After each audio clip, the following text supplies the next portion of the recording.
Hello, and welcome back to the Untitled Actors podcast with me, Ryan. And me, Toby. And this is us finally back at it, because we've been away for quite a long time. Yeah, I fell asleep, sorry. He has been asleep ever since I uploaded the last one, so there you go. Yeah, I couldn't find a phone charger and the Wi-Fi. Without your out. phone, you're just useless, you know? Yeah, I know. There's a truck reversing down my street. I don't know if you can hear. You know it. what? I can kind of hear it over the call. That's so annoying. It's like he should know. He purposefully waited. We've been sat here for about 5-10 minutes just trying to set things up on the call, and he picks now to reverse. Yeah, and I'm a pretty big deal in the resistance, so Okay. I can't believe he's doing this. Well, this is kind of a first for everybody, because you guys haven't heard us on a podcast for a long time, and we haven't actually had a chance to sit down and have a proper chat in a long time either. No, and we're not really sitting down with each other today because we're conducting this over Discord because of new lockdown regulations. The never-ending shit show of coronavirus. Yes. Well, it's the first time we're doing a podcast over Discord, but the restrictions haven't actually been that new anymore. They've been around for a while, and we've just not gotten around to recording one. Yeah, because we're fucking lazy assholes. Listen, we have both gone back to work in the time that we've been away, so it's trying to get our schedules to match up now. Yeah, now I'm off work again because the pubs are shut, and I've just been... That's right, of course. To be fair, I was quite busy last week, so... How do you mean? What were you doing last week? Things have happened, my friend. So since the last time we properly chatted, I have been blessed with having the opportunity to speak with an agent who I reached out to, and who actually responded to me, and it was such a pleasant experience, and I'm very grateful to say that I now have representation. So that's fantastic! That's banging. Did you not? No, no. Delighted, absolutely delighted. I'm just gonna name drop APAS Talent. That's who I'm with. APAS Talent. Yes, and all right, okay. The lady I spoke to, my agent Sarah, she's a very, very nice lady. So fantastic. How established of an agency is it? So they've been around for about 3 years, and they've recently just opened their books up to the whole country, and I don't know. I feel really fortunate and excited about the future now. I feel a bit very hopeful. good. Very good indeed. Like, congrats, man. I genuinely didn't know that you had an agent now. That's banging. Thank you very much. So where are they based? They're based near Oxfordshire. And, right. Okay. They don't have any Scottish talent apart from me, so that's quite nice. So I'm I'll be available for any auditions they find north of the border.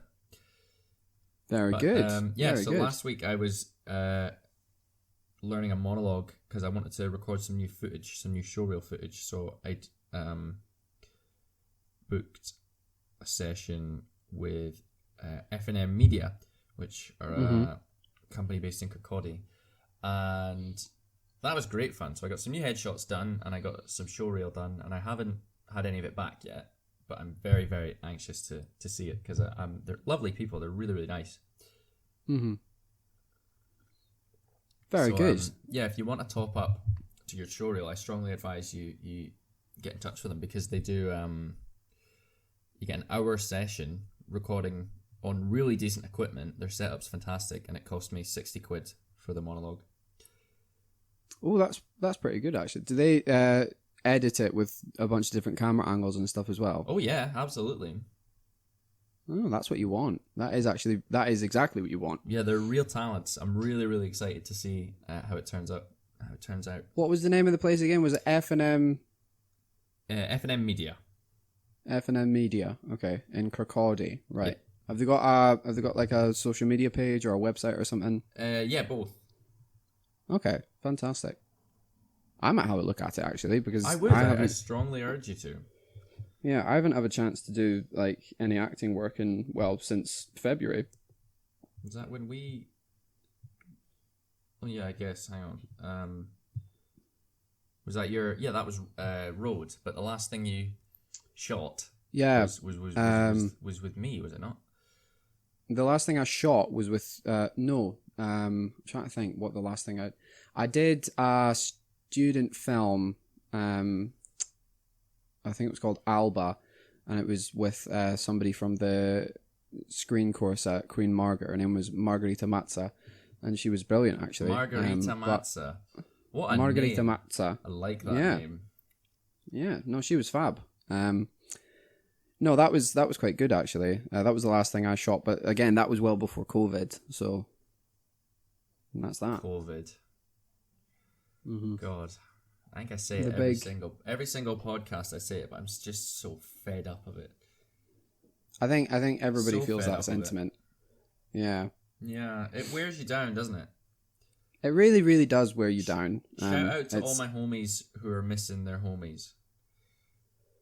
That's a big mood right now because over the summer we kind of got into the swing of seeing our friends again, and now we've kind of been shafted by like you're not allowed more than 2 households outside, you're not allowed to see anybody in their homes or anything.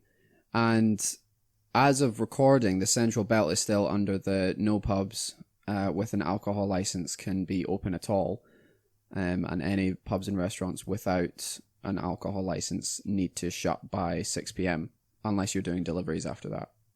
I actually looked at the new five level system that Scotland's rolling out. What did you think of it? I always thought that level 0 would be back to normal, but it's not. No, level 0 is essentially as close to normal as we can get, but we still need to adhere to social distancing laws, and there needs to be. How long does this last then?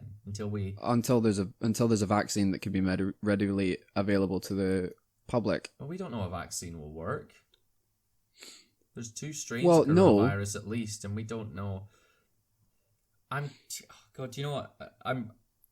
I'm frightened. I have to say, I'm frightened, and I just would like some semblance of normality back. But honestly, I feel like it's going to be years. Oh, we're not seeing it by the end of this year. We probably won't see it by the end of next year either. I reckon this is definitely the state of the country for the next year and a half, maybe. We really do live in a society, and we really do live in a society. Okay, right. Okay, let's get away from this shit. Cheer up a bit. Okay. Well, I just wanted to. You said that you've now been, since the pubs and that have closed, you're now off work. Oh yeah. I, on the other hand, have just increased a lot of my hours right now. Oh yeah. Since why do you tell the folks at home what you do? Well, before sorry. At the last podcast recording, I had no job prospect, and no regular mode of transportation that wasn't public transport. Since then, my parents kind of gave me a leg up, and they assisted me by buying a car for me, essentially. What your parents' name? Clive and Judy? Shout out to Clive and Judy. Yeah, that's it. Yeah. Shout out to Clive and Judy. That's what we're going with. Yeah, so shout out to them. You don't want to dox your parents by giving their real I don't names. I don't want to dox my parents. No, I don't know how good of a brand we are right now, so I don't know if they want to be affiliated. Clive's his mum and Judy's his dad. You're doing them really dirty right now, Toby. It's a weird fetish thing. I understand you don't want to get into it. Can we not talk about my parents and weird fetish things, please? Anyway, what car did you get? I don't know what car you got. It's a 2012 Ford Fiesta. You're shitting me. Nice. No, it's a nice wee motor actually. That's fucking rad, dude. Yeah. Well, they thought we should probably sink a fair bit of money into it to get a halfway decent one. Otherwise, he's just going to be in and out of the garage all the time with it. So it was nice of them to do that. Pizza. Yes. So that's it's not pizza, but there we go. I am a delivery driver. I currently have there's the funny story with this actually. So the first delivery driver job that I got was working for a driver's agency, called Food Runners, which is based in Edinburgh. And essentially what the purpose of this agency is you sign up with it as a delivery driver, and then they outsource you to various takeaway places across Edinburgh. But I'm going to dob him in here because the boy that runs it is dodgy as anything. Just for a number of reasons, which I don't really want to get into. So I'm not affiliated with them anymore, but I am part of the stipulation with working with them is you need to be registered as a sole trader or an independent contractor. So I'm self-employed, but I have a regular recurring contract with a takeaway place that I found through Food Runners. So he's actually niced me in a really, really roundabout way. So I have a regular contract with a very decent hourly rate that I'm not going to tell you. And I'm waiting for Uber to pull their fingers out and finish my background check and actually get me started up there. So right now I'm making a fairly decent amount, but I want to be making more. So hell yeah, man. That's where I'm at right now.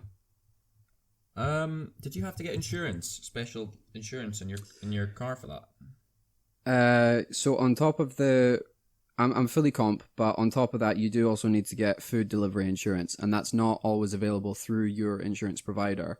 So I've needed to get.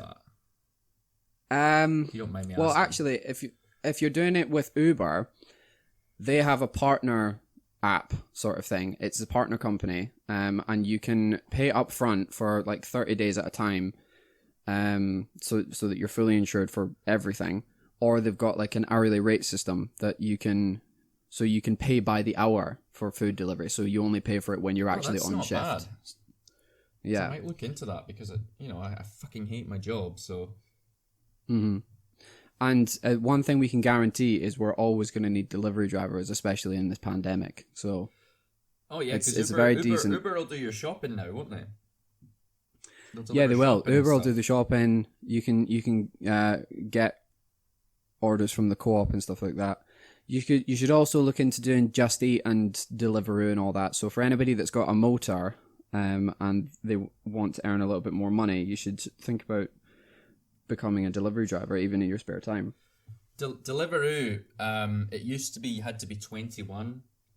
It like literally, I checked the month before my birthday and you had to be 21 to use a car. And then when I finally turned 21, I went on and you have to be 25 now. Oh, do you? For Deliveroo? As far as I'm aware, yeah. Oh. It might be because the insurance would be cheaper if you're over 25. Because I think universally, are like... Pain in the ass. When you get to 25, your insurance costs plummet. So, I don't know what that is. I think it's just a young driver's fee that they make you pay extra for. But even if you don't... Yeah. Even if you can't get a job as a driver, you could always get one as a cyclist. I'd rather have warts. That's a tough slog as a delivery cyclist. Yeah, no thank you. I don't know if I'm up for it. Hard pass, dog. That is a big old hard pass. Although, I did just rejoin a gym, so I went to the gym for the first time in over a year yesterday. So yeah, I'm looking to get back into the swing of things fitness wise, and I am sore today based off of that. Oh yeah, it's always like the first day after, first day after not exercising for a while is always a killer. Oh, it's always really, really tough. I was amazed yesterday at how little I could actually do because it's been that long since I did it. Yeah, I mean, I've been running and I can't run anywhere near as far as I used to be able to. I stopped smoking. I was the same. Again.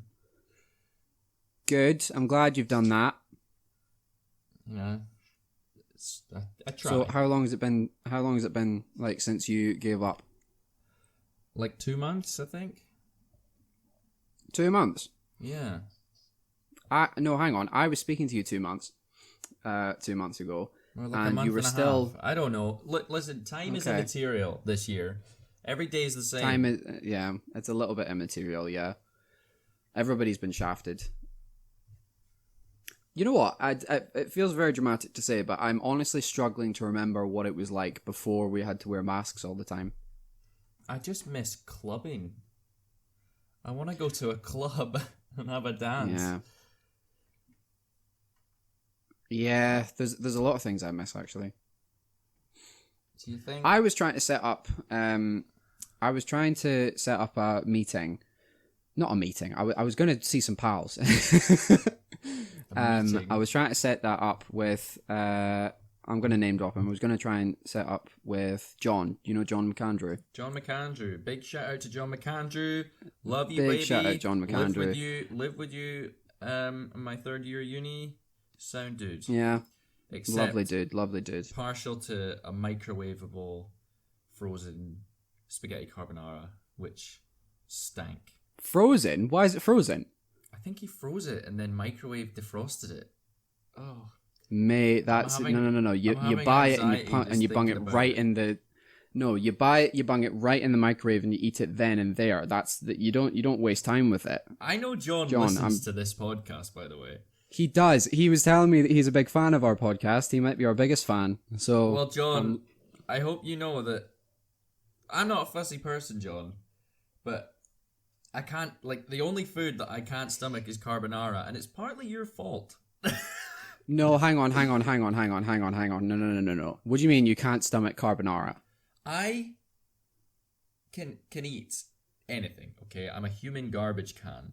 But for whatever reason, the combination of smell, salty taste, and texture, and look, whenever I put carbonara in my mouth, I physically gag. I gag. Oh, you've disappointed me, Toby. You've really disappointed me. I can't help it. Like, I love food. I'll eat anything, and I try to get over this, and I made carbonara when I was in halls, and I put one spoonful of it in my mouth, and I wanted to throw up. I had to bin it.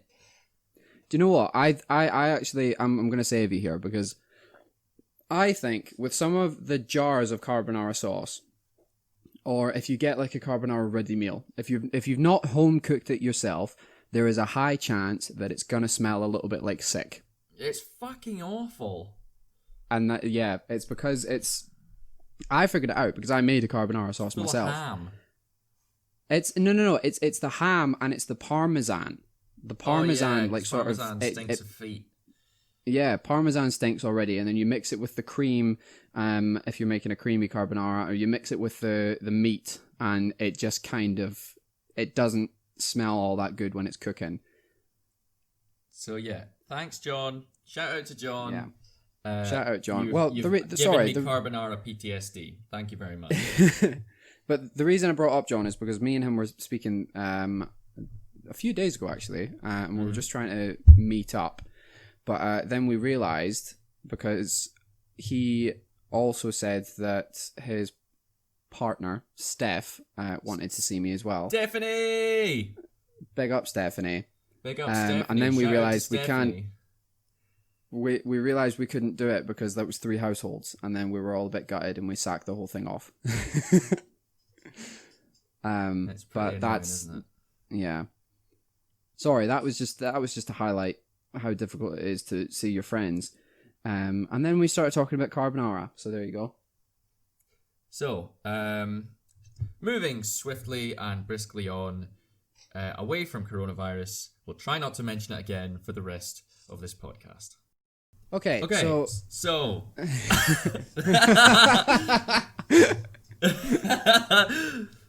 Okay, you drop it. You drop it in. No, I insist. Okay, I'll do it. Okay, moving on from the... Okay, so He's done it again. All right, screw it. I'm keeping that in now. Right. That's it. Screw it. Okay. Okay, it's fine. You go now. I'll be quiet. If you do this to me again, I swear to God, I'm just padding out the runtime. Okay, thank you for padding out the runtime. I appreciate that. I'm gonna ask you, moving on from that which shall not be named, you said that you can't stomach carbonara, so what would you say is your favourite food? I think we've done this, have we not? I don't care. We're doing it again. What's your favourite food? Steak. How do you like your steak? I don't even have to think about that. Steak. How do you like it? Rare, or rare. I'd say. Oh, you're one of them. If it's a thick steak, I'll have it rare, and if it's a thin steak, I'll probably have it blue. And people you'll have it blue. People are always turned away from blue because they think it's going to be cold, but if you cook the steak at room temperature, then the steak's nice and warm, it's nice and hot, but it's not cooked, so it's seared, and it's nice and warm on the inside. And then you warm it up with like a peppercorn sauce or something. So yeah, blue steak can be really tasty. Wait, no, hang on. You have what is almost essentially raw meat. Yeah. Well, you eat sushi, don't you? Don't you? Sushi? No.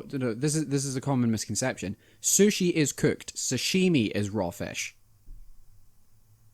Smoked salmon. I swear that's not raw, is it? No. That's just cooked. cold. It's smoked, isn't it? Yeah, but it's smoked, but it's not cooked. No, listen. The reason I bring this up is fucking oysters. They're alive when you eat them. I don't eat oysters. I like oysters. Okay. But my body doesn't. My body is I was going to say, don't you have like a dodgy system? Yeah, it's one of my biggest failings. I have a rather weak constitution, so I don't handle certain foods very well. But I love food. It's annoying. Well, it could be because you keep sticking raw and alive food in you. Raw meat's fine. What's your problem? Okay, how do you have your steak? I have it medium rare, or at the very, very most, I have it medium because I want it cooked. Yeah, but what's your fucking problem? It's still pink. Yeah, I don't have a problem with it being pink. I have a problem with it like rare is fine. I've had a rare steak and it's amazing. It's bordering on not quite cooked enough for me, but I'll still happily eat it and I'll still really enjoy it. A blue steak, I don't know if I could do. Rare steak, blue steak, fucking poggers. Poggers means good for anybody not confused. Yeah. So don't at me. I'm exposing you for that. Because a blue steak, I don't know, it doesn't sit right with me. I don't know why it doesn't sit right with me. Blue steak's so nice, dude. Right, okay. Fine, I'll allow it, and we'll keep going. So you said a peppercorn sauce, yeah? Is that your favorite sauce with a steak? Yeah, but a mushroom sauce is quite nice, you know, like a steak Diane or something like that. I don't know about a mushroom sauce, you know. Peppercorn, I'll give you. Are you quite funny about mushrooms? Do you know what? I have had a weird relationship with mushrooms because I used to like it on pizza when I was younger, but then that phase only lasted for about a week, maybe 2 weeks, and then I went off it completely, and I don't know why. I've never really liked mushrooms anywhere else. However, it was probably about a year ago now because of COVID, but I went up to Dundee. Shout out to anybody in Dundee. You'll know Pancake Place, which is on Reform Street. And I had... are Pancake Place still around? Yeah. As far as I'm aware, they're still around. Shit. Unless COVID shut them down. There used to be one in Oban, because I'm from the West Coast, and there used to be one in Oban, and I used to go through Oban every time, and I'd beg my parents to take us to Pancake Place because I'd never been, and it sounded amazing. It's a pancake restaurant. It's so good. It's really good. The one time they finally relented, we pull into Oban and the place had fucking closed down. No. Oh, that's so gutting. Yeah, I've never been to Pancake Place. Oh, let me tell you about Pancake Place really quickly. So, I first went to Pancake Place when I started out my HNC in acting and performance at Dundee and Angus College. And me, Daniel Beaton, and Dion Boyack, we all went down to Pancake Place on, I think it was the second day of the course, because we all came in when we weren't supposed to because we're Muppets. And we just went, you know what, screw it, let's just spend the whole day together and let's get some food. So we went Pancake Place in town. And that was the first time I went. Every time I've gone since, I've gotten the same thing.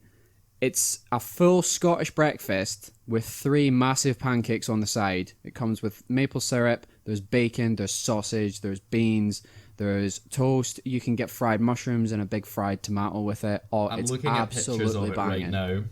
It's the best thing you'll eat in the middle of the day. Absolutely the best thing you'll ever eat in the middle of the day. And up until the last time I went, I always put the tomato and the mushrooms off to the side because I was like, I'm not about that. I tried the mushrooms the last time I went, and the mushrooms hit kind of different, you know. I was sat there going, breakfast. I was sat there going, these are fried mushrooms, and they're so nice. They hit so different. And I must say, I haven't had fried mushrooms since then because I don't really buy mushrooms because I know I won't like them. But I might need to because they hit so right. I'm quite picky with mushrooms. I don't like. I don't say I don't like, but I'm not the biggest fan of the closed cup ones that you can get. That just the bog standard mushrooms that you can get. Yes, I do. I feel they go very rubbery when you cook them. They're lovely if you use them to make soup. But I prefer like wild mushrooms. Like we used to go. This is gonna sound so Tory, but it's not. I promise.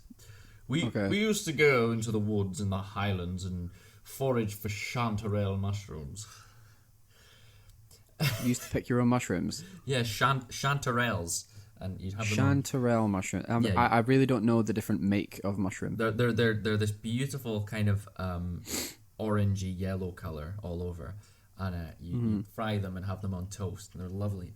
And then I love, the kind of Tesco Finest ones they do, like shiitake mushrooms and stuff like that. So good. If you have them with steak, you don't even need to cook them. You just warm them up a bit in the pan with some olive oil and some herbs, get them nice and toasty, and then you can have them with your steak. Lovely. God, I want some mushrooms now. They hit so right. And I used to be really picky with mushrooms as well because I remember one time a partner of mine who was a vegetarian,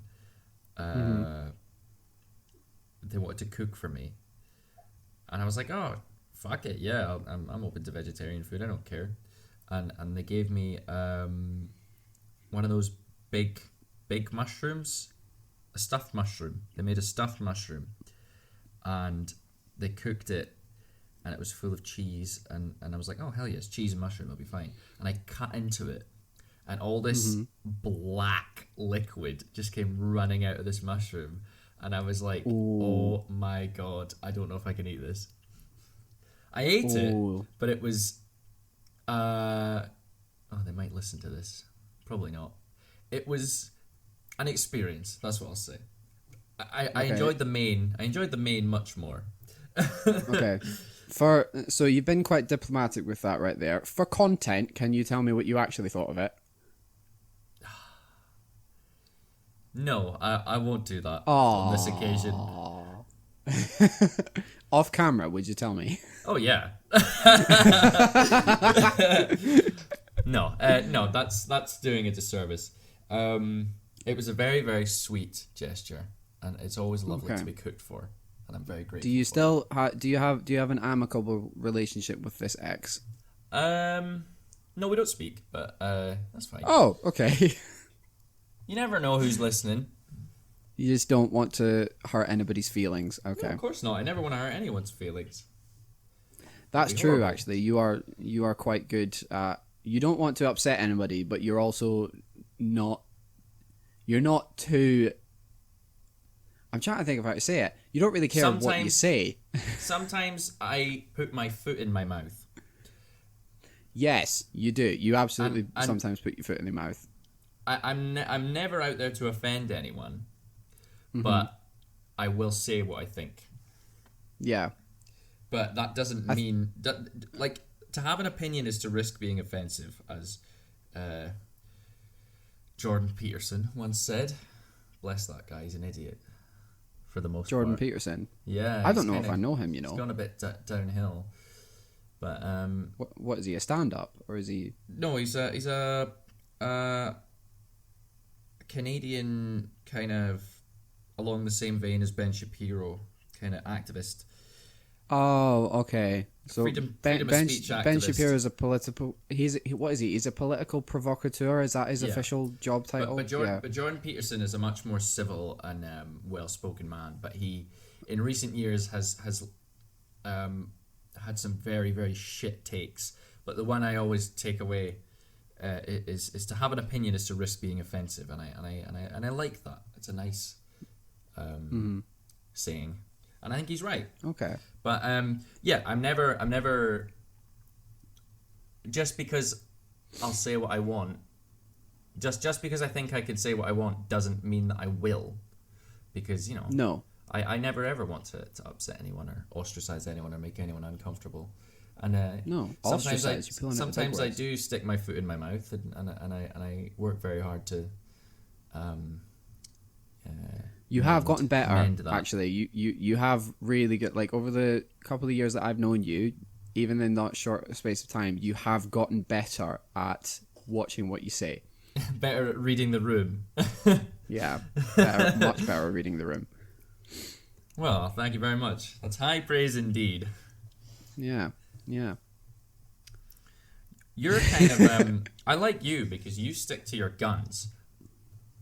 For the most part, you stand by your principles, and you're. I say I'm often a bit of a doormat, whereas you won't relent on anything that you believe in, which I quite like. Can you give the listeners an example of something that for example, when you were working with your fringe company. Oh no! I know what story you're about to tell. No! I promise you. I promise you. I'm not going to. I promise you. I was just going to say that when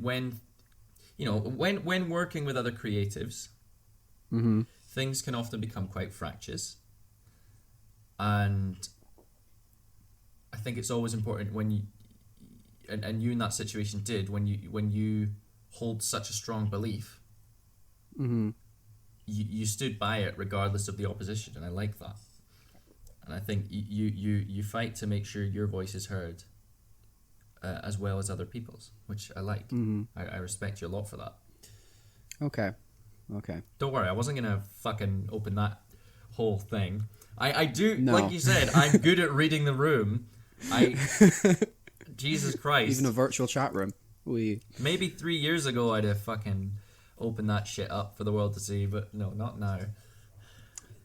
Well, it's not even that big of a, it's not even that bad of a story. Not. It's just there was a lot of external circumstances going on that day. That was all. Yeah, and I wouldn't want to embarrass you like that. Well, if we get if we get any questions about it, or if anybody's interested in what that story was, leave a comment or get in touch with one of us, and then if there's enough demand for it, we might release it. And you know what? We might actually get somebody else who was in the room that day. Oh, that'd be great! To kind of talk about it, because that would be a banging story. That would be fucking class. The long and short of it is Ryan shit his pant. And that's all the teaser you're gonna get. Ryan shit his pant in class. That is all the teaser you're gonna get. Okay. All right.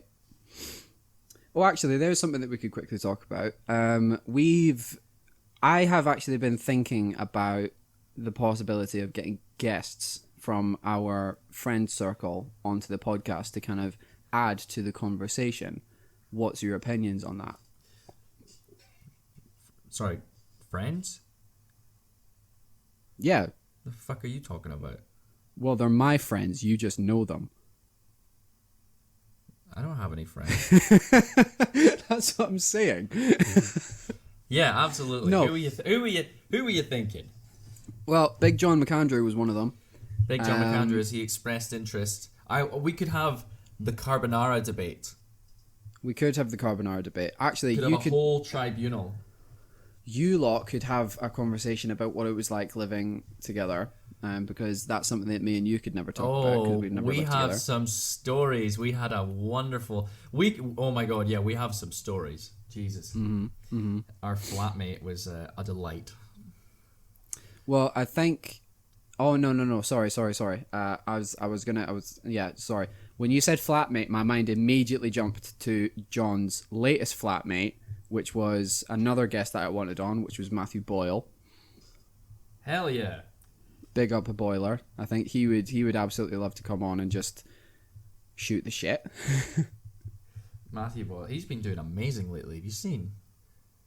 What a transformation in that boy. He has lost so much weight. He looks fantastic. He actually has.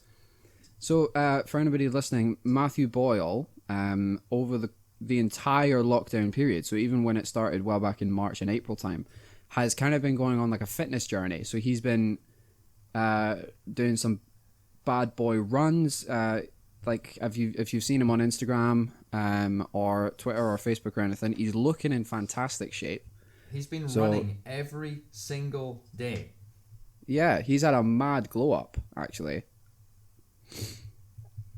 Fantastic. So that'd be one thing that he could talk about, is his fitness journey, and maybe he might inspire me and you to get better at it as well.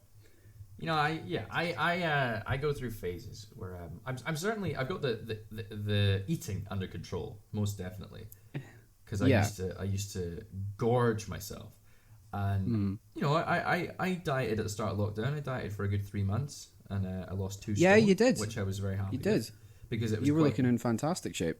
My what, you saying I'm not now, cunt? Well, I haven't seen you in a good couple of months, so I don't know. My diet was quite intensive, so I lost about 2 stone, and I kind of fell back into my old ways a little bit for a couple months there, and I put on half a stone, but I've struck a nice balance. I regulate myself quite well now, so I don't really snack, and you know, I do run from time to time. So I'm feeling okay. Good. I'd like to lose some more, but you're looking great as well, because you've been dieting. I think the last time we did a podcast, you were still dieting. I was still trying it. How's that going? It's not been going that well. I kind of sacked it off. Why? I don't know. I wasn't feeling it. You know what it was? I wasn't seeing the results that I wanted. So my mind kind of got the better of me, and I kind of just went, you know what? It's not happening. I'm just gonna sack it off, and I'm gonna, I'm annoying myself by not allowing myself to eat what I want to eat. So I was like, do you know what? Just for a little while, I'm gonna put the diet on hold, and I'm just gonna go back to eating what I want. And I kind of got a wee bit carried away, because working as a delivery driver, you have access to fast food all the time. Oh god, the temptation must be agonizing. Yeah, it's really, really bad. And there's this one Thai shop that I work for quite regularly, and their food is so good. It's such good food that they make. But I know for a fact it can be. Thai can be quite healthy, but I know for a fact if you eat there 4 times a week, it's not going to be healthy.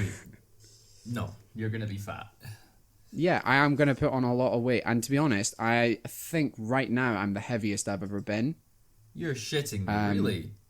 Yeah, no, I actually am. This is what prompted me to go back to the gym, because I was like, I need to get in shape. Like, I'm not fat by any stretch of the imagination, but I am not in as good a shape as I could be. And that's that. You, man. I get you. Yeah. Well, I saw a video of me from the start of lockdown just before lockdown, so back in February. Mm-hmm. Jesus Christ! I am so fat! I didn't recognize myself. I had a big double chin, and fucking hell, I was huge. Like I say, I didn't see you for the first sort of 3 months of lockdown. So that period when you were dieting, the first time I saw you, the change was very dramatic. Hell yeah. Like, that's what I like to hear, because that motivates me to keep going. You could see the 2 stone had dropped off of you. Like, literally just gone. Yeah, and I was like, oh my titties God. were no more. You didn't have the titties, you didn't have the beer belly, you didn't have the double chin. Even your face and your cheeks were kind of looking slimmer as well. And I was like, you've just been absolutely blessed with the weight loss right there. Don't, you're gonna make me blush. We've been like kind of brown nosing each other a little bit over this podcast, haven't we? Kissing each other's assholes. Yeah. So I don't know if I want that to continue. You know? Right. I feel like we should move on and actually talk about some fucking movies or something. Yeah, we should. Because so far we've just been shooting the shit. We have been. This has been a catch up, and you're all getting to listen to our catch up right now. Yeah, it's probably not very interesting, but well, I hope it is. Right. Okay, so you said, "Oh no, I'm not doing this again. I'm not doing it again. I'm not doing it again." No, I'm going. I'm doing it. Okay. Fine. What have you seen lately, Ryan? Okay. I've seen a couple of things that I think we should kind of talk about. But I wanna talk about the sillier of the lot first. Is that all right with you? Hell yeah, do it. Okay. So something that me and Eleanor have been doing over the course of lockdown is just binge watching movie franchises rather than watching TV shows. Mm-hmm. So we started off with Harry Potter. Harry Poggers. We watched that. We are currently watching the Hunger Games movies. So we're on Mockingjay Part 1 right now. Oh, yawn. But in between those two, we watched from start to finish, for me, for the first time, the entire Twilight Saga. Right, okay. we're doing this. Have you seen the Twilight Saga? I have seen the first one. No. Bear in mind, I saw them when they came out. So, a very long time ago. As in the cinema? No. Just, scrolling through TV, and it was on. Okay. So, I've seen the first one, and I've seen... How many are there? There's 4. No, hang on. There's Twilight, and then there's New Moon, and then there's Eclipse, and then there's Breaking Dawn Part 1 and 2. So there's 5 of them. I think I've seen the first 3. So you haven't seen the final 2? I just know that it ends really shitly. Well, there's a lot of stuff that... There's a lot of I want to say it is actually. I want to say there's a lot of slanderous posts about the Twilight Saga, but I kind of want to, pick them apart and break them down a little bit and see if they are actually accurate or not. If you'll indulge me. You are indulged. Okay. So one thing just about the saga as a whole, they pumped them out like a conveyor belt. There was one every year for the space of 5 years. Like it was literally as if they finished filming one. They didn't even wait to see if it was going to do all right at the box office because of how well people reacted to the trailers. They just started filming the next one immediately after, which is a testament to them. So fair play for believing in the franchise. I'll give them that. Another complaint is that Robert Pattinson and Kristen Stewart are not very good actors. And I would like to offer a response to that. Go on then, offer a response. Robert Pattinson is a fantastic actor. Yes, he is. End of point. He is a fantastic actor. He doesn't necessarily showcase it in these movies, though. Exhibit A, The Lighthouse. Go and watch The Lighthouse. Willem Dafoe. Is that... And that was the one Robert that came Pattinson. out a couple of years ago, wasn't it? Yeah, with it was Robert Eggers wrote and directed it, and he did the Witch as well. two fantastic horror films, and Willem Dafoe and Pattinson do fantastic in it. Okay. No, I agree with you. Carry on. I do agree that Robert Pattinson is a good actor. I don't think he had a chance to showcase it, or I think it was maybe he was directed wrongly in the Twilight Saga. Agreed. Because even he hates the Twilight movies. He fucking hates it. He hates everything they stand for. Anytime anybody in an interview asks him about Twilight, he rips the shit out of it. So that, when your leading man can't even, with a straight face, kind of back it. Do you know what I mean? That doesn't really bode well for the franchise as a whole. You love to see it. You do love to see it. Things you love to see are Pat's ripping Twilight. Kristen Stewart, I can't really defend. Shite. She's just shite. I've never seen her in anything and thought she did good. Do you know what? I have to agree. I haven't really seen her. Maybe that's just because I haven't seen her in The Right Thing, but I don't think the Twilight movies really set her up as a likable actress, because the character of Bella Swan is very dry and very wooden and very just. It's like, come on. Why are you desirable? Fucking cheer up. Do you know what I mean? Like, why? Cheer why? Up.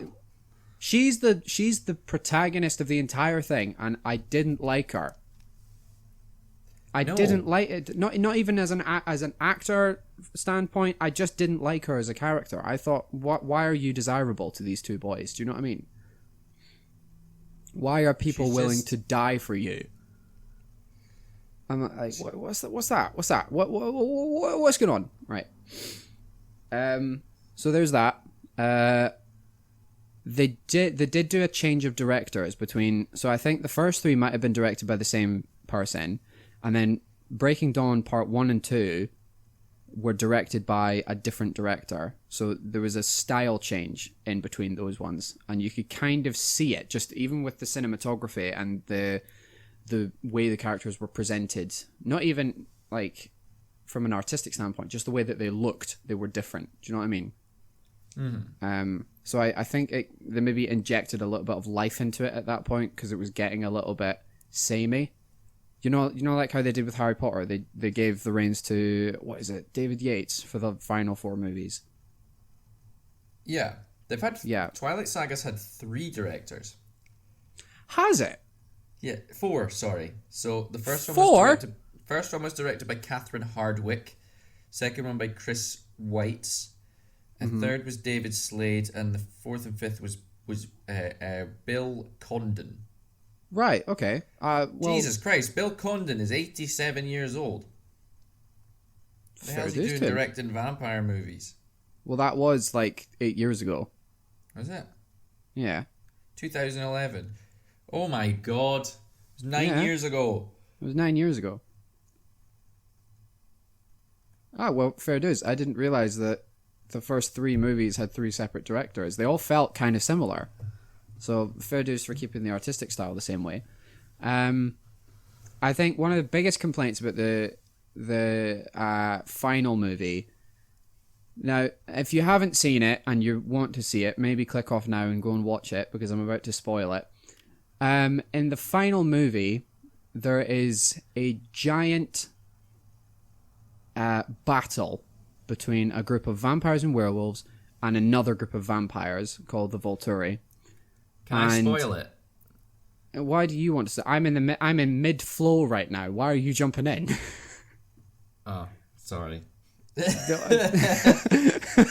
It's cutting me off. Rude boy, shut up. Well, essentially, there's a big massive fight and a lot of key characters die. But then 10 minutes later, it's revealed that that fight was just a vision of what could have happened or what would have happened had they actually decided to fight. And then it pulls away from that and nobody's died yet. So everybody's safe at this point. And it's the common complaint of that was that you were wasting the audience's time by doing that. Yeah, debated. You were absolutely debated. Because I was watching that big fight and I knew beforehand that because I spoiled it for myself. I knew beforehand that the big fight doesn't actually happen. Yeah. But I was watching it going, oh my god, they really did kill off half of the cast in the final act. And I was like, that's a very, very bold choice. I didn't realize they were going to go full Game of Thrones level of character assassination. And I was like, that's fantastic. And then I remembered, oh yeah, none of this is real.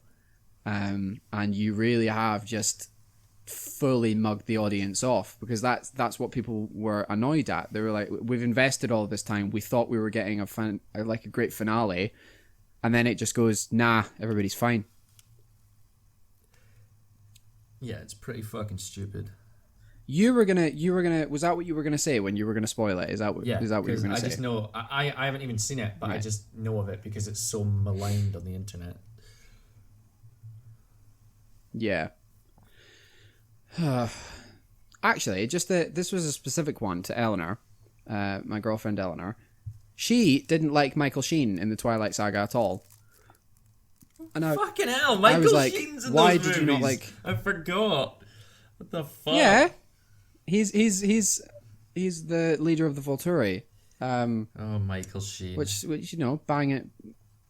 I love Michael Sheen. I think he's brilliant. But I was like, why did you not like Michael Sheen in it? And she watched it with me, and she was like, actually, you know what? I just think I don't like Michael Sheen as an actor.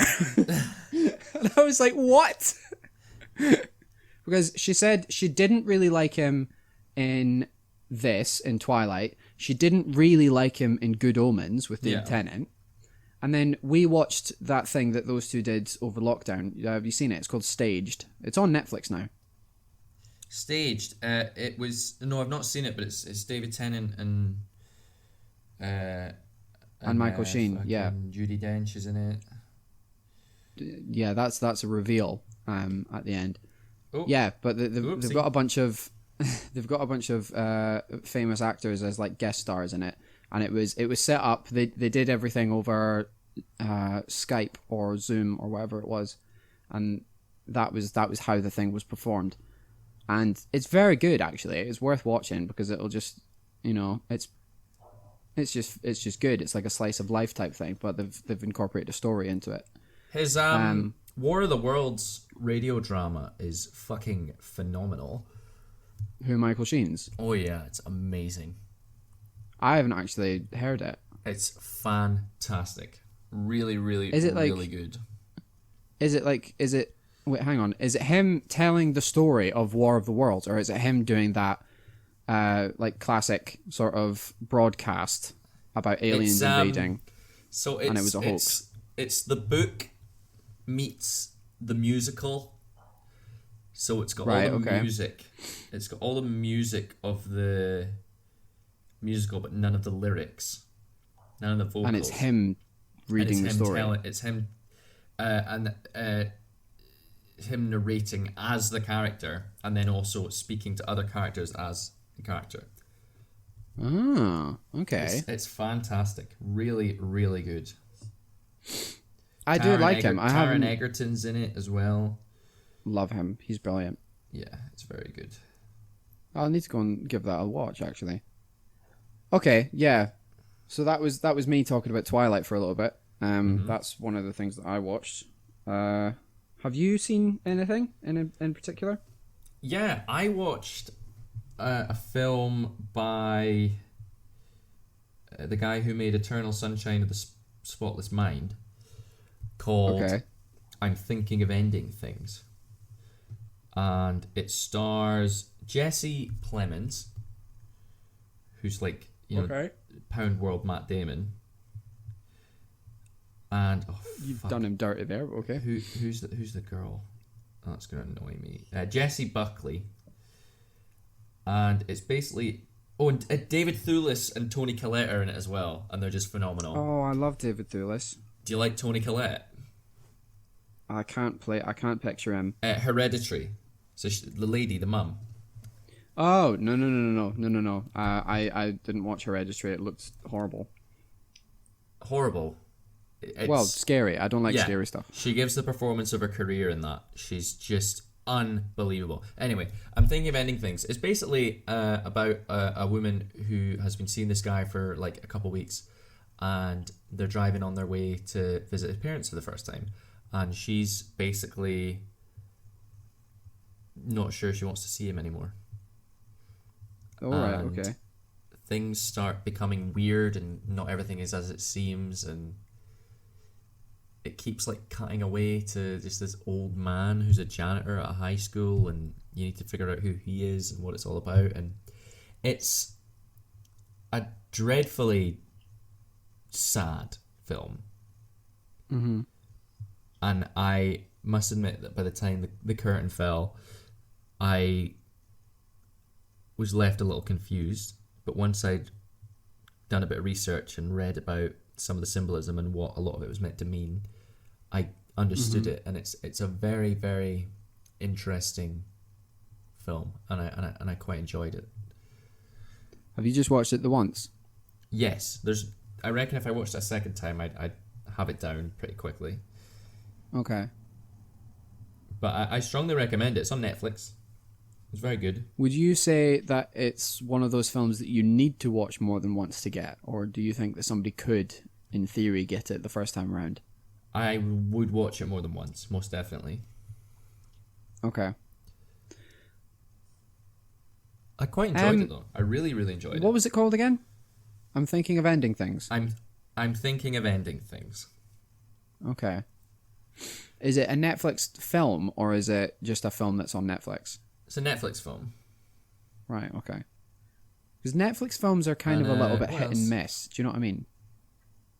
Yeah, some of them are great and then some of them are dog shit, but that's the same with all films, so I don't think it's really something you can accredit to it being on Netflix. Well, no, but I'm like, for me, the difference between Netflix films and just a film that comes out at the cinema is you can have really great Netflix films or really shit Netflix films. Yeah. But there's no in between. Whereas when it comes to like films that get put out to the cinema, like sort of mainstream cinema, there are films that are in between. There's a full spectrum of good and shit rather than just really great or really shit. Do you know what I mean? That's kind of what I meant by that.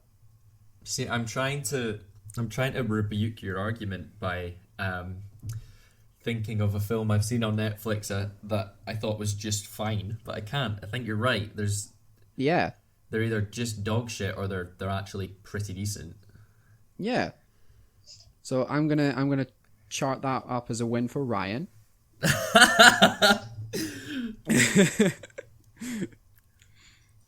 What else have I seen? I watched The Boys. I watched all of that, season 1 and 2 on Amazon. Was that Prime. on the Amazon Prime? Yeah. Have you seen it? I've heard really good things about it, but I haven't watched it. I'm not going to spoil any of it for you then. I think you just need to go and experience it. It's fucking brilliant. It's really good. Okay. It's written by Seth Rogen. Or co-wrote by Seth Rogen, I believe. Oh. Because I think he's quite a good writer. Yeah, he's great. But it's fantastic. And one of the characters in it, I'm not going to tell you who it is, but and I say this quite confidently, probably the most frightening character I have ever seen put to film. Yeah. And I say that very comfortably. I am terrified of him. Is that because of stuff that he does, or who he is, or what he looks like, or stuff he does? Okay. And who he is as well? Yeah, all of him. He's just frightening. And sorry, I made a mistake. Seth Rogen, he's the executive producer. He didn't write it. Oh, okay. Well, still good that he backs it. Do you know what I mean? Yeah. Sorry, you've just reminded me of a thing that I did watch. When you said about frightening men, I watched the miniseries Des. It was on Sky. It's David Tennant playing. What's his name? Dennis something. Is it Dennis Skinner? Dennis Nielsen? No, not Dennis Nielsen. Not Dennis yeah. Skinner. Fuck's sake. No. Dennis Nielsen, the serial killer. Yeah. he was from Fraserburgh outside Aberdeen. That's right. And David Tennant plays him in this miniseries, and I'm not going to spoil it like too much for anybody that hasn't seen it and wants to see it. I would definitely search it out and watch it if you love David Tennant, because he's fantastic in it. But there's no, it's not like a regular detective miniseries type thing. Yeah, because it's a true story. The first 20 minutes of it, and this is a full reflection of what this man was like in real life. Dennis Nilsson owns up and fully cooperates with the police, and he's very open and honest about what he has done and what he does with the bodies, and he's honestly, it's bone chilling to watch because of how nonchalant he is about it. And it's not like he's proud of it. It is just, he is very matter of fact. Yeah. This is what I did. And it's Jesus. absolutely, I said bone chilling. I'm going to stick with it. It's bone chilling. It's really tough to sit there and watch, because throughout it, you sit there not rooting for him, but you understand him, which is something that you can't say about a lot of serial killers. Do you know what I mean? I can't say I understand any serial killer. I wouldn't. Maybe understanding is not the right word. Well, actually, no. Hang on. There's a difference between understanding and comprehending. So you can comprehend him. No, you can understand. Him, but you can't comprehend. Right, I got you. That's the yeah. And actually, I think that exact thing was said in it, because there's also a writer that speaks to him, and then writes a book about it. His name's Brian something, and there is a real life book on it. So, Griffin. Yeah, Brian Griffin. From Family Guy. Yeah, that's him. Also, I just want to jump in. Dennis Skinner was the former Labour MP for Bolsover from 1970 to 2019. He's the longest serving MP in history. Why was that name in your head? Why did that? I don't know. Was it the only other Dennis you could think of? No, I like Dennis Skinner. He's funny. Oh. I don't know if I've ever seen anything he's done.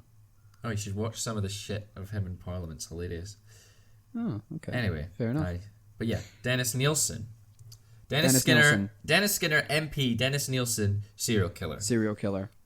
Dead serial killer. He died in prison a few years ago. But yeah, he's definitely go and watch it. Just if you love David Tennant and if you love detective series and stuff like that. So there you go. David Tennant's kind of a dead ringer for him, isn't he? He is. The likeness is ridiculous. Like Des Nelson was fatter and a little bit shorter, but he does look very, very like him. They've got the likeness down. It was brilliant.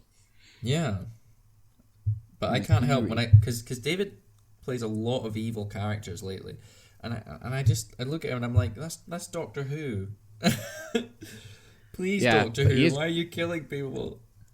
He is good as a bad man, isn't he? Yeah, he's very. He is very good. Because he did Deadwater Fell, which was, not gonna lie, wasn't very good, but he played a baddie in that. Mm-hmm. And I haven't seen Deadwater Fell. One of our I was gonna say, was that the one that Lewis Gribben was in? Yeah, one of our peers was in that. Yeah, he did the same acting course as us in Edinburgh, and he was actually in the year above us. And he's done very well for himself so far. He has. He's made a great little career for himself. Yeah. Yeah. Like he's definitely got. He's set himself up to have a lot of mileage in this career, in this sort of industry. So kind of helps that he's a fucking talent. He's fantastic. Oh, he's brilliant. Like from what I have seen him in, I think he was really, really good. Absolutely phenomenal. Yeah. Shout out to Lewis Gribben. There was one other thing that I kind of wanted to ask you about that I have seen recently. And it's something that's had quite a big impact on the way that I kind of live my life. in such a small way, but it has had a big impact. And I was wondering if you've seen it. It's a Netflix documentary called The Social Dilemma. I haven't, because I think it would have a negative effect on me. I think it would freak me out too much. Okay, it's interesting that you'd say that, because it freaked me out quite a bit, and I don't get freaked out very easily. I hate when people say that. Do you know what I mean? I hate when people go, oh, I'm quite difficult to impress, or I don't get freaked out easily, but I really don't. Not by documentaries, anyway. And this one, it kind of made me go, rah. Bruh. But essentially, for anybody that is unaware of this documentary, it's a documentary on the impact of social media and how social media kind of runs our lives. So it's talking about the impacts of social media on mental health, on children's development, on like sort of the pleasure centers of our brain, about how we kind of, the first thing we do in the morning. Actually, this was a direct quote from it. One of the people on the documentary said, "There's two things. There's one of two things that you'll do in the morning. Piss and you'll shit. either wake up. No. That's like, you'll either fart wake and up cry. and immediately. Would you fucking? You'll either shower and wank. Look at your phone in bed, or you'll look at your phone on the toilet. Yeah. Like, first thing in the morning, you'll either pick up your phone and look at your phone in bed, or you'll look at your phone as you're on the toilet. There's no third option. That is exactly what you'll do. Mm-hmm. And fair dues, if you're sitting there going, well, I don't do either of those, then more power to you. I rate that. But it's something that I've been very guilty of doing, and I assume Toby has as well. Well, let me throw in a little thing, just as a to try and alleviate the feeling of anxiety that realization can cause. Okay. At no point in human history, up until the last 10 years, has humanity had instant, so no dial-up internet, no nothing, no having to go to the library, instant access to all of human knowledge. Mm-hmm. No one has ever had that in history up until the last 10 years with smartphones. So Yeah. you've got all of human knowledge sitting on a little device right next to you. I mean, you know, you're going to check that when you wake up. I'll turn on my phone, have a look, check my emails, and then see what's happening in the world. You know, I don't think it's such a bad thing. Well, like, I will say this. The documentary isn't necessarily saying that we should get rid of all phones and we should get rid of all technology and all that sort of stuff. It's simply saying that, like, you're right. Never in history has everyone had the ability to, you know, access all of human knowledge and history at the click of a button. But they do also say we as people are not designed to have that access to knowledge yet. It kind of got thrown at us very, very quickly. And the reason it's a problem is because when you check your phone in the morning, you're not checking, like, anything important. You're checking social media. You're checking what's going on in your social circle. You're checking things about yourself. You're checking things about people you don't like. You're stalking people on social media. You're watching mindless videos on YouTube and TikTok. And you're not really thinking about the negative effect of what this is doing to your brain. Like, you know, like, for example, when you're scrolling through Twitter, or you're scrolling through Facebook, or Instagram or something like that, when you scroll and you get to the top of your feed, what's the next thing you do?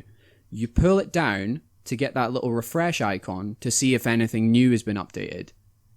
And the people in the documentary likened that to, oh, maybe this time if I pull the slot machine, it'll win. Well, maybe this time if I refresh it, something new will pop up. Maybe this time when I refresh my sub box in YouTube, there will be a new video for me to watch.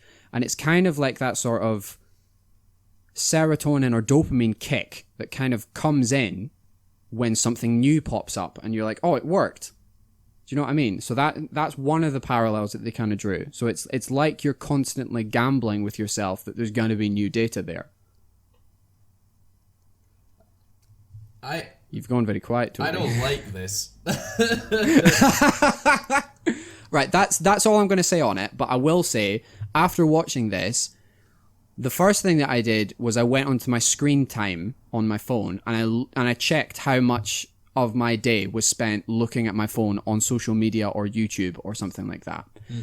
And then I went, right, I'm going to restrict how much of this I look at per day. But the way that it worked on my phone is if I restrict it, I've still got the means to go, oh, well, just 15 more minutes, maybe just 15 more minutes of this, maybe just 15 more minutes of this. So the screen time didn't actually change. So what I did... Point? Exactly. So what I did was I deleted all social media apps on my phone apart from YouTube because I kind of need YouTube. And I've made it so that I can only access that stuff on a laptop. Apart from Messenger, Facebook Messenger, because that's communicative. Yeah. But anything that's not communicative or YouTube or Netflix or Disney Plus or something, or Google, then I've got it off of my phone. I don't need it.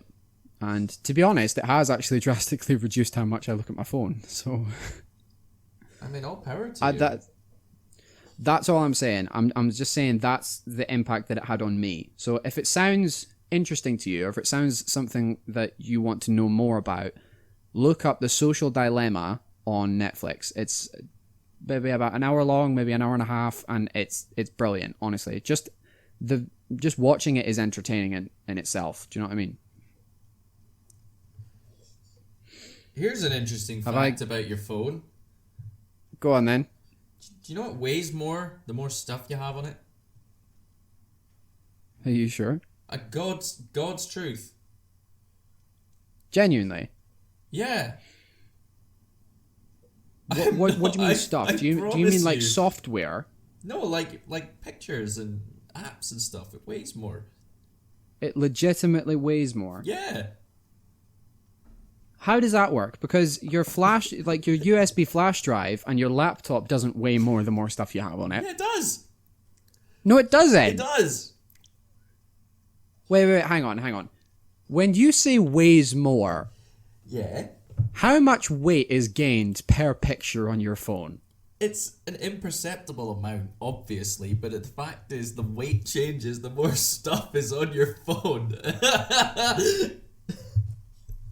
Okay, so technically you're right, but it's that still inconceivable an amount. Yeah, even though it's imperceptible, it's still bonkers to me. I download picture of funny meme, and now my phone weighs more. It's fucking hilarious. I mean, my phone is so heavy with all the memes I have saved on it. I mean, if that's true... 10,000 pictures of Pickle Rick. Oh, no. Cucumber Joe. Hey, Peter. Hey, Peter, nice cock. Whoa, nice cock. If that's true, if that genuinely is true, then fair play. True. I'm not fooling you. But that's one of them really dumb facts. Yeah, it's fucking hilarious, though. Okay, fair enough. Fair enough. Did you bring that up because I shook you to your very core with that talk about the phone and social media and stuff? I had to escape. Ah, okay. That was my break glass. Well, that was quite good because you probably pulled anybody else that was freaked out of that. You know what I mean? Like, I like that. So you're thinking about the listeners, so I rate that. Also, I'm quite impressed. We've managed to make it through this podcast without mentioning the US election. Oh, bugger. Oh, no. Oh, Toby, why have you done this? Right. Moving on. Well, no. Hang on. I want to touch on it briefly, just because we talked about the US election in the first podcast that we uploaded all those months ago. Yeah. And at that time, Kanye West was running for president. I don't think he still is. I think he is. Well, he's not going to get any votes. Of course like not. realistically, is he? Like, have you kept up to date with anything to do with the U.S. election? I have been at all? pissing my pants with excitement. I am so amped up for it. I'm so excited. When do the polls open? They're open now. You can vote now. They're kind of staggering it, but it's the 3rd of November. Is the election? Oh right, okay. So we are 6 days away. At time of recording, yeah. So do you know what? By the time this is out, we'll probably know who the next president is. Excuse me, I'll get it out well before that, but thank you. You'll get it out in less than 6 days. I'll absolutely get this out in less than 6 days. So when you're listening to this, it will absolutely be before the 3rd of November. And if it's not, then I don't know. I will do something from. I will complete a request from the audience. They're gonna make you like shit in your hands or something. Anything that could be demonetized on YouTube is not being considered. We're not monetized anyway. It doesn't matter. We still need to prep for the future. We need to prep for the future. Nobody's we can't have to like this shit. That's not true. That's not true. I know for a fact people are listening to this. I know for a fact. And I'll tell you who is listening, and that's Jane Shepherd. And that's Eleanor's mum. Hi. She apparently is one of our biggest fans and loves the podcast. So What, even when I talked there you go. Even when I talked about Daisy Duck pegging Donald. I don't know if she likes you, but Oh. Now no, sad. I've made him sad. Oh dear. Is Eleanor still scared of me? What do you mean still? I don't know if Eleanor was ever actually scared of you. I'm very fond of Eleanor, but I fear I'm a bit too much for her to handle. What do you mean? Well, she did say that when you and her were drunk in the same room, you were very close to her. But not in a creepy way. It's just she could close to her. She could see how like she could tell me the thickness of your hair. You were that close to her. Oh. When was I drunk in a room with Eleanor? I don't remember that. Rory's gaff? Rory's birthday gaff this year? Oh. I don't know if that's the time she was talking about, but I know that you have been drunk in the same room as her multiple times. Well, I hope I didn't freak her out. I was just drunk. No, she wasn't freaked out or anything. She just... Like, you said that as though I was rubbing my fucking hair on her. No, you... No, it's just... Like... I think it's common knowledge that when you're drunk, you're very friendly. And not even in like a creepy way or an inappropriate way. You are just very up close with people. That's all. I'm quite... No, I'm quite... an intimate person in general, really. But I never mean anything. It's always what's the word I'm looking for? Innocent, innocuous. I'm just I enjoy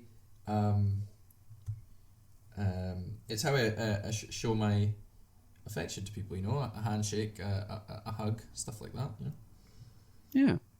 And she wasn't bothered by it or anything, so it was totally fine. harmless. It was just... I'm not going to get fucking cancelled. No, you're not going to get cancelled. No, you're fine. Poggers. But no, I don't think she was ever actually scared of you. She, you know... I thought she might have been scared of me because I'm a bit of a fucking loose cannon, hyperactive... Come out, you don't know what I'm going to say next. Are you talking about when you helped us move? Yeah, that's what I'm talking about. When I helped you move in. Oh, okay. And we had those like fuck, marry, kill conversations and stuff like that. Well, that was like. Do you know what that was like? I was talking. I don't know. Like, she's not scared of you. She's absolutely not scared of you. But we were both a little bit stressed out on that day because it was us that was moving, and. You, John, and Rory all helped us move, which was very, very nice of you. And you actually did bring your car, even though I requested that you didn't. But I'm really glad that you did, because if we didn't have the car, it would have taken twice as long. Yeah. It would have taken absolutely much longer. I was being facetious and a bit I was being facetious. I know Eleanor isn't scared of me. I was only teasing. Good. I'm scared of her, actually. Why are you scared of her? Because she hits me. That's because you deserve Sorry, it. Eleanor's mum.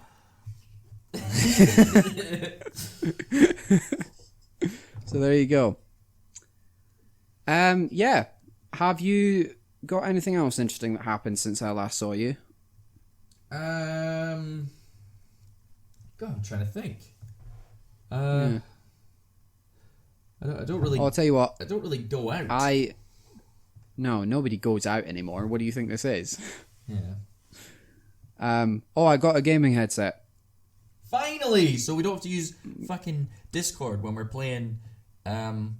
Yeah, when you, me, Xander, and Rory are playing GTA 5, we don't need to be sat on Discord. We can do it on party chat. Yeah, because Toby in particular was having digs at me because I didn't have a headset because I wasn't a real gamer. No, you're a fake gamer. I am a fake gamer. I'll wear that proudly. I play games, but I'm not a gamer. I don't have like a streaming deck at my desk or anything like that. Neither do I. I just have a pair of Turtle Beaches that cost me 25 quid. I got a wee like sort of stereo headset. It's not nice. Turtle Beach. I don't know what brand it is, but it is quite good. Tesco Finest. No, I got it out of Asda. But yeah, there you go. God, okay, here's a question for you. Oh, I've got a wee question for you. Okay. Earlier we touched on having a guest. Yeah. Is there anybody that you in particular want to have as a guest first? Eleanor. Eleanor. No, we can't. No, we can't have Eleanor as a guest. Eleanor is not a very talkative person. I fucking knew it. She's scared of me, isn't she? She's not scared of you. She fucking hates me.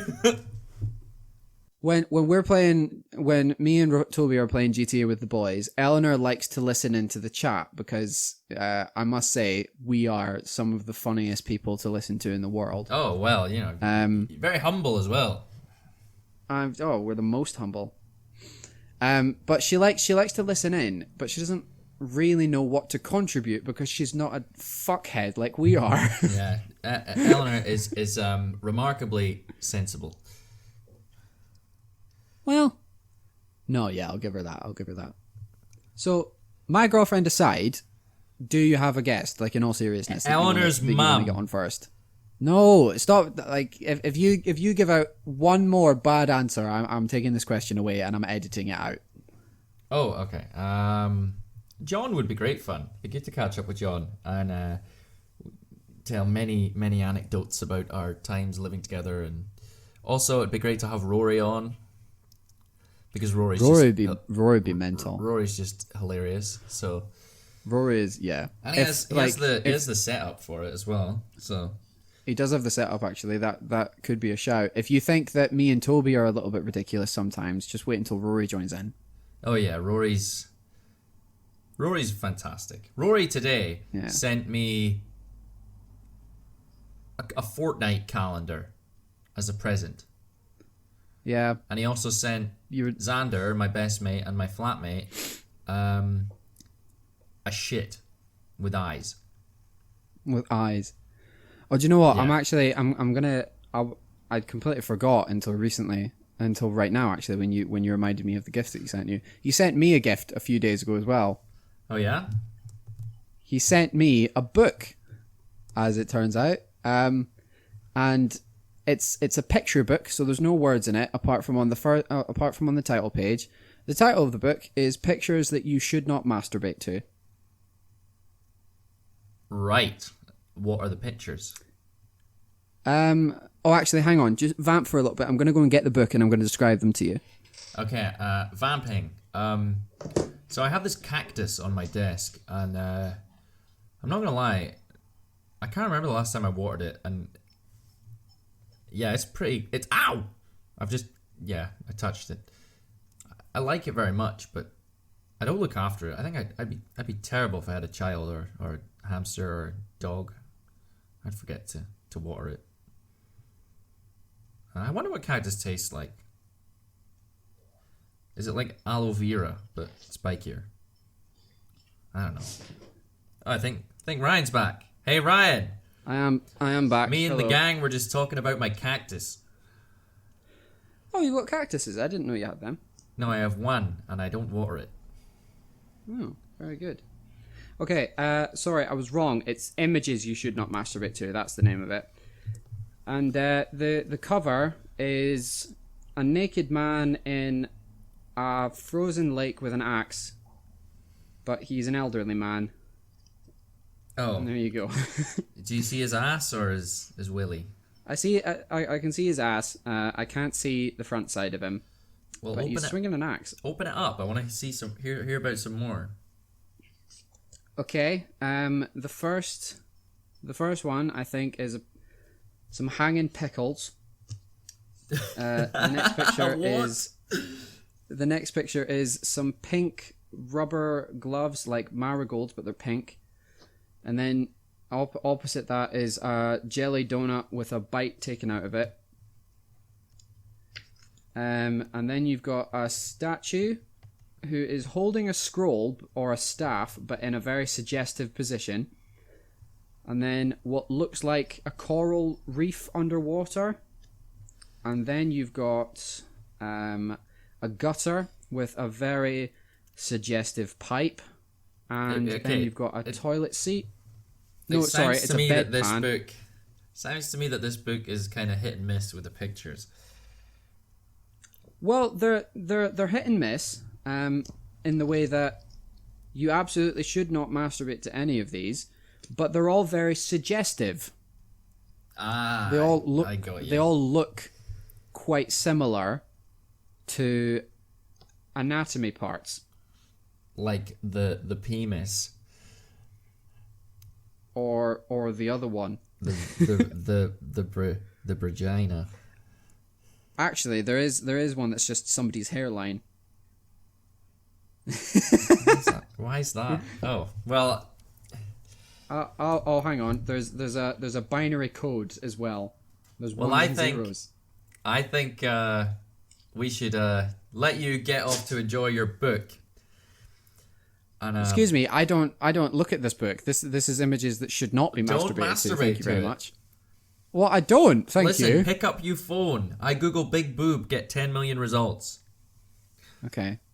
Thank you for that, Toby. But yeah, I think we've wittered on for long enough, and also I have to go and do a poo now. Oh, very nice. Thank you for that. All right. Yeah, do you know what? This has actually been really fun. I was. Yes, I'm not gonna lie. good. I was a little bit anxious about us doing it over Discord. Well, hopefully, because it works. Well, the last time we did it over Discord, that was the episode that never happened. It was a disaster. It was. We've fixed it now, so hopefully you are listening to this one, because it'd be gutting if you weren't. It's been quite a good one, actually. I'm quite pleased with it. Yeah, we should make this a more regular thing, you know. We try, but you know, we try. We live our lives. lives. I swear we say that every time we record one. We do, but yeah. Okay. I've been Toby. We are winding down to a close. I said I've been Toby, fucker.